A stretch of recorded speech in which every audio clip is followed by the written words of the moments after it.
Hello everyone, this is Priya Mina, Assistant Professor Physics, Government Girls College Sirohi. बच्चों BSc part third का जो next आपका topic है, last lecture में हमने ऑपरेटर्स के बारे में पढ़ा था। ऑपरेटर से संकारक क्या होता है। नेक्स्ट जो आपका टॉपिक है वो है हर्मिशियन ऑपरेटर। हर्मिशियन ऑपरेटर क्या होता है, एक अलग तरह के ऑपरेटर होते हैं। इनमें क्या होता है, टू बाउंडेड लीनियर ऑपरेटर, यानी कि जो दो बद्ध रेखिक ऑपरेटर होते हैं, ए कैप और B cap are said to be adjoint. वो दोनों क्या कहलाते हैं, एक दूसरे के आसन्न कहलाते हैं, एडजॉइंट कहलाते हैं। And if for any two arbitrary function, यानी कि कोई भी हम दो फंक्शन ले लेते हैं अपनी इच्छा से, एक्स और y, which lies in the range of A cap and B cap, जो कि ए कैप और बी कैप हम जिन पे अप्लाई करेंगे, ये वो दो फंक्शन है। तो ये जब इस रिलेशन को सेटिस्फाइड करते हैं तो वो जो ऑपरेटर है वो क्या कहलाता है, हर्मिशियन ऑपरेटर कहलाता है। जैसे कि दो फंक्शन ले लिए हमने एक्स और y, A cap x comma Y is equals to, ये क्या हो जाएगा बच्चों, यहाँ पर एक्स आ जाएगा, बी कैप वाई। ये क्या है, हमारा हर्मिशियन ऑपरेटर की कंडीशन है। हर्मिशियन ऑपरेटर के लिए ये होना चाहिए। अब यहाँ पर बी कैप क्या होता है, बी कैप जो होता है इसे हम क्या लिख सकते हैं, ए कैप का डैगर। ये जो साइन है बच्चों, इसे आप क्या बोलते हैं, डैगर बोलते हैं। तो बी कैप यदि ए डैगर हो, यदि A cap is equals to A cap dagger, B cap को हम ए कैप डैगर लिख सकते हैं। ठीक है, ए कैप डैगर कैसे निकलता है वो हम आपको बाद में बताएंगे कि ए कैप यदि हमें दे रखा है, कोई एक ऑपरेटर दे रखा है तो उसका डैगर कैसे निकालते हैं। तो A cap is equals to A cap dagger हो, यदि ए कैप और ए कैप का डैगर बराबर हो तो ए कैप स्वयं आसन यानी कि सेल्फ एडजॉइंट कहलाता है। जैसा कि हमने कहा कि हर्मिशियन ऑपरेटर में ए कैप और बी कैप दोनों क्या होंगे, एक दूसरे के एडजॉइंट होंगे या फिर आसन्न होंगे। और यदि ये B cap A cap dagger के बराबर ही है तो ये ए कैप क्या हो जाएगा, स्वयं आसन्न हो जाएगा या फिर सेल्फ एडजॉइंट हो जाएगा, या फिर ये क्या कहलाता है, हर्मिशियन कहलाता है। और यदि A cap is equals to minus A cap dagger है, यानी कि दोनों के बीच में माइनस का साइन आ जाता है, दोनों सेम नहीं होते, तो संकारक ए कैप क्या होता है, एंटी हर्मिशियन कहलाता है या फिर प्रति हर्मिटी कहलाता है। तो इस तरह से हम हर्मिशियन ऑपरेटर को किस तरह से डिफाइन कर सकते हैं। हर्मिशियन ऑपरेटर हमने ले लिया, मान लीजिए ए कैप कोई ऑपरेटर है, ए कैप को हमने एक्स पे अप्लाई किया, इसे हम इस प्रकार से लिख सकते हैं। यहाँ पर क्या माना है हमने, ए कैप डैगर के बराबर माना है।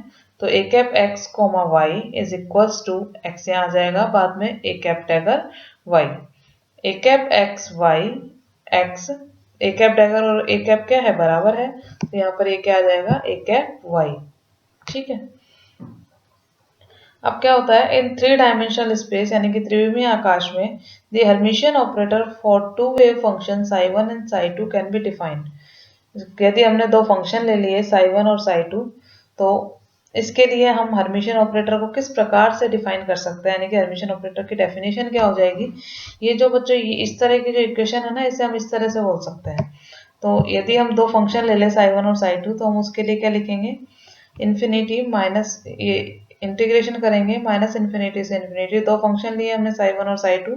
सबसे पहले साई वन का स्टार यानी कि उसका कॉम्प्लेक्स कॉन्जुगेट, फिर ए कैप जो ऑपरेट होगा वो किस पे होगा, साई टू पे होगा, और डी क्यू बार यानी कि किसी भी वॉल्यूम के सापेक्ष इसका समाकलन होगा। ये इक्वल होगा minus infinity to infinity, A cap psi one पे ऑपरेट होगा, यानी कि यहाँ पे हमने साई वन का स्टार लिया है और यहाँ क्या आ जाएगा, साई वन पूरे का star, A one psi one का star psi two d cube r. ये हमारा यदि दो अपने फंक्शन दे रखे हैं तो उसके लिए ये हर्मिशियन ऑपरेटर की डेफिनेशन है। अब हर्मिशियन ऑपरेटर के जो गुण होते हैं वो क्या होते हैं कि मान लीजिए एच कैप क्या है, एक हर्मिशियन ऑपरेटर है और किसी आइगन फंक्शन के संगत आइगन वैल्यू, कोई भी हमने एक आइगन फंक्शन ले लेते हैं, उसके संगत यदि आइगन मान या आइगन वैल्यू लैम्डा मान ले, तो आइगन वैल्यू इक्वेशन या फिर आइगन समीकरण को हम किस प्रकार से लिख सकते हैं कि हर्मिशियन ऑपरेटर है, उसे यदि किसी भी फंक्शन या फिर फलन पे ऑपरेट किया तो हमें वही फलन प्राप्त होगा और उसके साथ साथ एक वैल्यू प्राप्त होगी जिसे हम क्या कहते हैं, आइगन वैल्यू कहते हैं। तो ये हमारी एक तरह से क्या हो जाती है, आइगन वैल्यू इक्वेशन हो जाती है। और एच कैप यहाँ पर क्या है, हर्मिशियन ऑपरेटर है। अब हर्मिशियन ऑपरेटर की प्रॉपर्टीज हम देखेंगे कि इसकी प्रॉपर्टीज क्या होती है इस इक्वेशन के लिए? The eigenvalues of Hermitian operator are real, यानी कि हर्मिटीय संकारक के आइगन मान वास्तविक होते हैं। हर्मिशियन ऑपरेटर जब किसी फंक्शन पे लगाया जाता है तो उसके जो हमें आइगन वैल्यू प्राप्त होती है, यानी कि जो लैम्डा होता है वो वास्तविक होते हैं, कॉम्प्लेक्स नहीं होते, रियल वैल्यू वाले प्राप्त होते हैं। इसे प्रूफ करने के लिए हम क्या करेंगे, डेफिनेशन से हम देखते हैं हर्मिशियन ऑपरेटर की। कोई फंक्शन हमने साई ले लिया, उस पर यदि हर्मिशियन ऑपरेटर की डेफिनेशन से देखें, जैसे हमने पीछे ए कैप और बी कैप लिया था, तो इसकी डेफिनेशन से हमें क्या मिलता है, H cap psi comma psi, ये क्या हो जाएगा साई, अब तो साई और साई सेम है दोनों, एच कैप साई। अब चूंकि हर्मिशियन ऑपरेटर के लिए हमने देखा था अभी पीछे कि x y star is equals to y x, x y की जो वैल्यू है उसका यदि कॉम्प्लेक्स कॉन्जुगेट लें तो वो वाई एक्स के बराबर होता है। अभी हमने पीछे जो इंटीग्रेशन वाले इसकी डेफिनेशन देखी थी हर्मिशियन ऑपरेटर की, उसमें ये चीज हमने देखी थी कि ये इक्वल होता है। तो इसके लिए हम क्या कर सकते हैं कि साई एच कैप साई का स्टार, इट मीन्स यदि ये स्टार इसके बराबर है तो हम क्या लिख सकते हैं कि साई एच कैप साई का स्टार किसके बराबर होगा, साई एच कैप साई के। सेम इसकी तरह से यहाँ पर वाई और एक्स अलग अलग है, यहाँ पर साई और साई सेम है। ये आपकी इक्वेशन नंबर 2 आ गई। अब हम इक्वेशन नंबर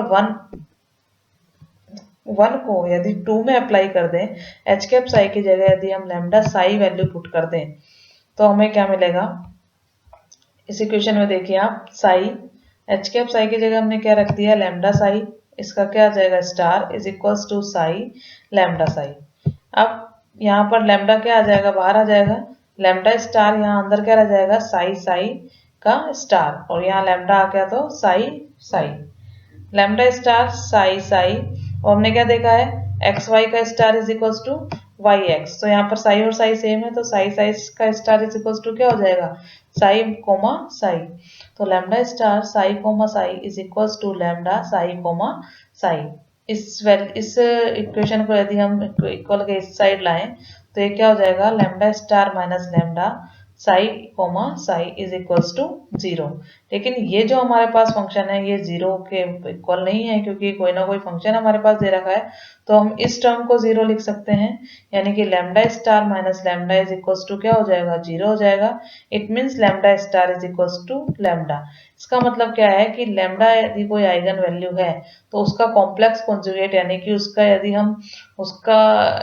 हम कॉम्प्लेक्स निकालें, कॉम्प्लेक्स कॉन्जुगेट निकालें तो वो भी बराबर होता है। इट मीन्स जो रियल फंक्शन होता है, जो वास्तविक फंक्शन होता है, उनका कॉम्प्लेक्स कॉन्जुगेट उन्हीं के बराबर होता है।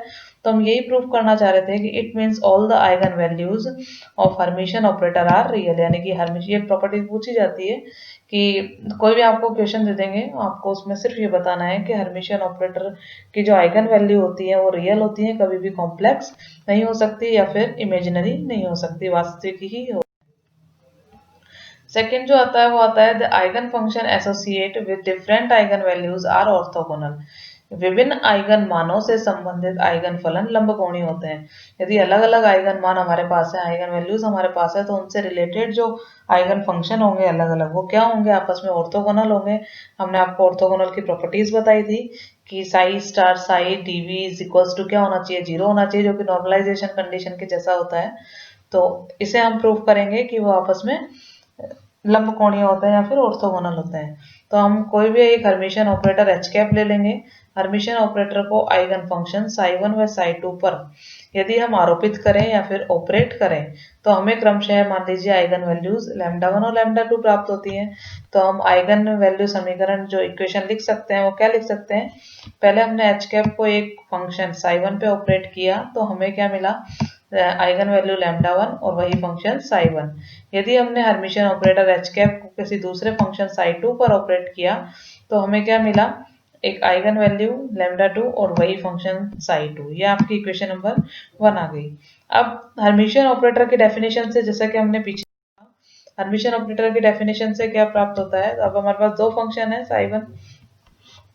यदि हम हर्मिशियन ऑपरेटर की डेफिनेशन से लिखें H cap psi 2 psi 1 is equals to psi 2 H cap psi 1, ये हमारी हर्मिशियन ऑपरेटर की इक्वेशन है। अब हम क्योंकि जानते हैं एक्स वाई का star is equal to y x, ये हर्मिशियन ऑपरेटर के लिए सही होता है। तो यहाँ पर हम क्या लिख देंगे इसे साई 1, इसी को हम इस इक्वेशन का यूज करते हुए इस ऊपर वाले इक्वेशन को हम किस प्रकार से लिख सकते हैं, साई 1 एच कैप साई 2 का स्टार, यानी कि ये और ये क्या होंगे, बराबर होंगे। Same Sai 2 H cap psi 1, इसे हमने ऐसे कैसे रख दिया। अब जो हमारी इक्वेशन नंबर 1 थी उसका उपयोग करने पे, यानी कि एच कैप साई 2 की वैल्यू हम रखेंगे और यहाँ पर हम एच कैप साई 1 की जो वैल्यू रखेंगे वो वैल्यू यहाँ पर पुट करेंगे तो हमारे पास क्या आ जाएगा, साई 1, इसका क्या आ जाएगा लैम्डा 2 साई 2 और इसका पूरे का star is equals to psi 2 lambda 1 psi 1। अब लैम्डा 2 का स्टार यदि हम बाहर ले लें तो सेम हमारे पास क्या आएगा, साई 1 साई 2 का star is equals to lambda 1 psi 2 psi 1।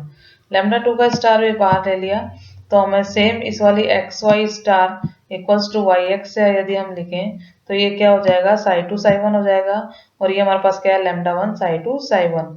उसी प्रकार से इस इक्वेशन को यदि हम इस साइड ले जाएं लेफ्ट हैंड साइड, तो लैम्डा 2 स्टार माइनस लैम्डा 1, ये क्या हो जाएगा, psi 2 psi 1 is equals to 0। ये आपकी इक्वेशन नंबर 2 आ गई। अब हर्मिशियन ऑपरेटर के फर्स्ट जो प्रॉपर्टी थी उससे हमने क्या देखा था कि lambda 2 star is equals to lambda 2, यानी कि रियल होंगी तो ये वैल्यू क्या नहीं हो सकती, बराबर नहीं हो सकती, यानी कि ये बराबर हो ही नहीं सकती।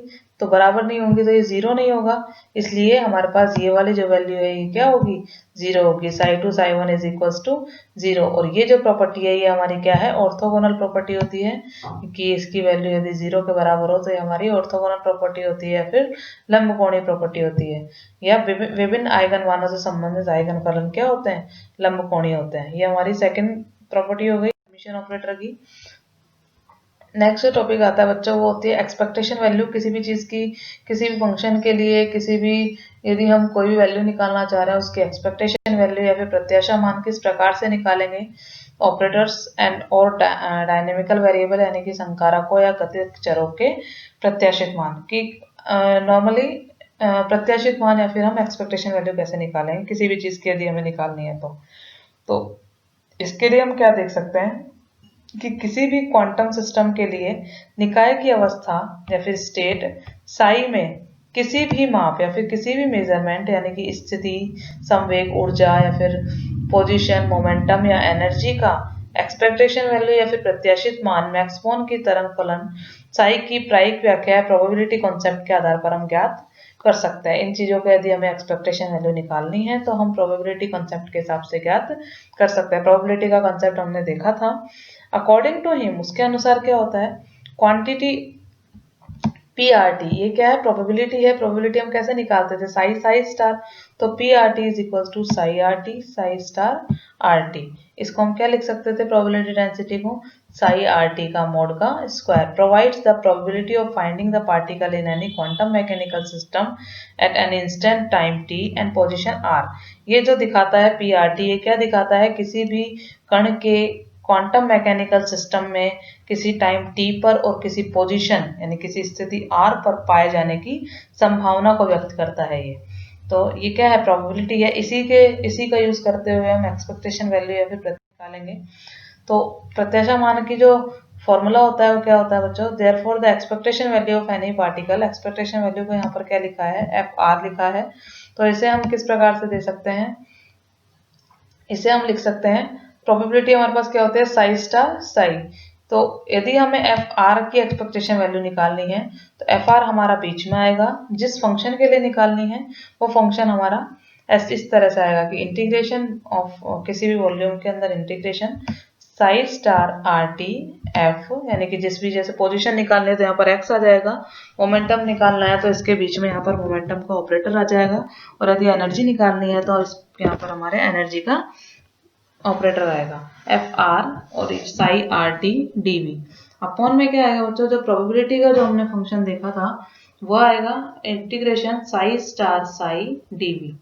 ये हमारी एक्सपेक्टेशन वैल्यू का फॉर्मूला होता है जो नॉर्मली हम यूज में लेते हैं। कोई बस FRT की जगह जिसकी हमने एक्सपेक्टेशन वैल्यू निकालनी है वो पुट करना होता है। यदि वेव फंक्शन, इसे हम कैसे उससे और सिंप्लीफाई कर सकते हैं कि कोई भी वेव फंक्शन साई यदि हम मान लें नॉर्मलाइज है या फिर प्रसामान्यकृत है, तो हमने देखा था प्रसामान्यकृत जो होता है उसके लिए psi star psi integration dv क्या होता है, इसकी वैल्यू 1 होती है। तो यदि फंक्शन आपको नॉर्मलाइज दे रखा है किसी भी क्वेश्चन में, तो आपके लिए बहुत ईजी हो जाता है कि इसकी वैल्यू को क्या कर दो, नीचे वाली वैल्यू तो हमारे पास 1 हो गई, तो एक्सपेक्टेशन वैल्यू का फॉर्मूला हमारे पास क्या आ जाएगा, psi star F psi D V, ये हमारे पास फॉर्मूला आ जाएगा। And on the basis of it the expectation value of position vector की जैसे हमें निकालनी है, तो पोजीशन वेक्टर का एक्सपेक्टेशन वैल्यू यदि हम निकालेंगे तो आर का expectation value integration psi star R cap, बीच में क्या आ जाएगा, आर कैप आएगा, इधर साई फंक्शन और डीवी।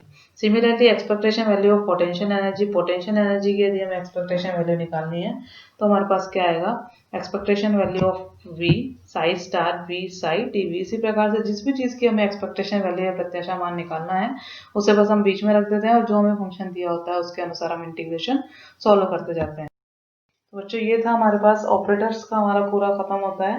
नेक्स्ट जो हम पढ़ेंगे वो पढ़ेंगे आपके नेक्स्ट चैप्टर ही है आपकी बुक का, जो कि एप्लीकेशन है श्रोडिंगर इक्वेशन की, श्रोडिंगर इक्वेशन कहाँ कहाँ काम आती है, 1 डायमेंशनल बॉक्स और 3 डायमेंशनल बॉक्स जो होते हैं वहाँ पर यदि पार्टिकल पाया जाता है तो उनके लिए श्रोडिंगर इक्वेशंस क्या होती है। Thank you.